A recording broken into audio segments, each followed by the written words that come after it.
안녕하세요. 5분 세무 시사를 진행하고 있는 자담 세무에게 빅마우스입니다. 오늘 다뤄볼 기사는 2021년 2월 18일자 중앙일보 경제 비공의면에 게재된 기사입니다. 이 기사의 제목은 슈퍼카 굴린 20대 영앤 리치, 아빠 회사 돈 빼돌려 펑펑입니다. 기사에서는 이와 관련된 두 가지 사례가 등장합니다. 첫 번째 사례는 20대 중반 A씨의 사례입니다.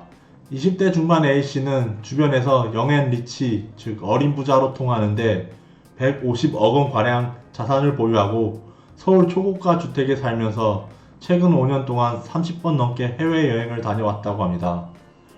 또한 그는 고급 수입차 3대를 몰고 다니며 명품 브랜드 제품도 자주 샀다고 합니다.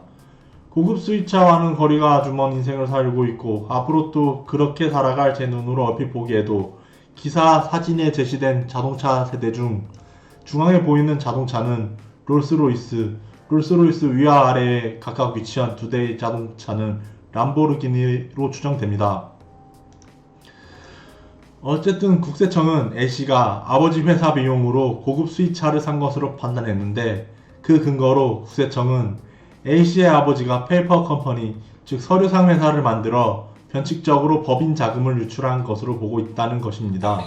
두 번째 사례는 기업을 운영하는 B씨의 사례입니다. B씨는 친인척 차명 계좌와 배우자 명의 유령업체를 이용해 수백억 원을 빼돌렸고 이 돈으로 200억 원짜리 소형 빌딩을 자녀에게 편법 증여했다고 합니다. 그리고 B씨는 법인 명의로 구입한 고가 레지던스, 즉 생활형 숙박시설 3가구를 자기 집처럼 썼다고 하는데 이에 대하여 국세청은 레지던스와 소형 빌딩이 자산가들 사이에서 탈세 수단으로 활용되는 경우가 적지 않다고 보고 있다고 합니다.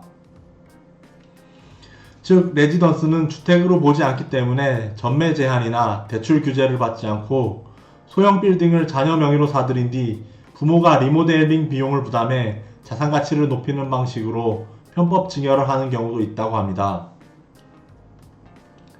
기사의 내용에서 사례에서의 이러한 법인격을 이용한 조세 포탈 행위에 대하여 국세청 측에서는 악의적 조세 회피자에 대해서는 사주 일가 전체를 관련인으로 선정했으며 고의적 세금 포탈 혐의가 확인되는 경우 검찰에 고발 조치하겠다고 밝혔다 합니다.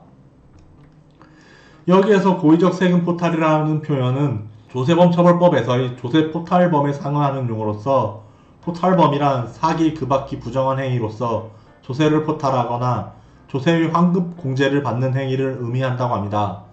그리고 조세범 처벌법에서는 사기나 그 밖이 부정한 행위를 다음 각호의 어느 하나에 해당하는 행위, 즉 이중장부의 작성 등 장부의 거짓 기장, 거짓 증빙 또는 거짓 문서의 작성 및 수취, 장부와 기록의 파기, 재산의 은닉, 소득, 수익, 행위, 거래의 조작 또는 배 등으로서 조세의 부과와 징수를 불가능하게 하거나 현저히 곤란하게 하는 적극적 행위를 말한다고 규정하고 있습니다. 이러한 조세 포탈범은 각종의 조세범 중에서 가장 무거운 형벌로 제재되는 것으로 통상의 경우 2년 이하의 징역 또는 포탈 세액이나 환급 공제 받은 세액의 2배 이하에 상당하는 벌금에 포탈 세액 등이 3억 원 이상이고 그 포탈 세액 등이 신고 납부하여야 할 세액의 100분의 30 이상인 경우 및 포탈 세액 등이 5억 원 이상인 경우에는 3년 이하의 징역 또는 포탈 세액 등이 3배 이하에 상당하는 벌금에 처한다고 규정하고 있습니다.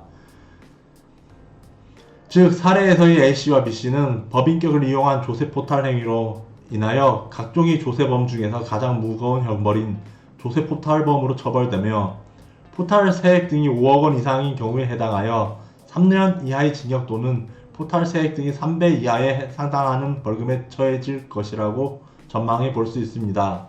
이상으로 5분 세무시사 자담세무에게 빅마우스였습니다.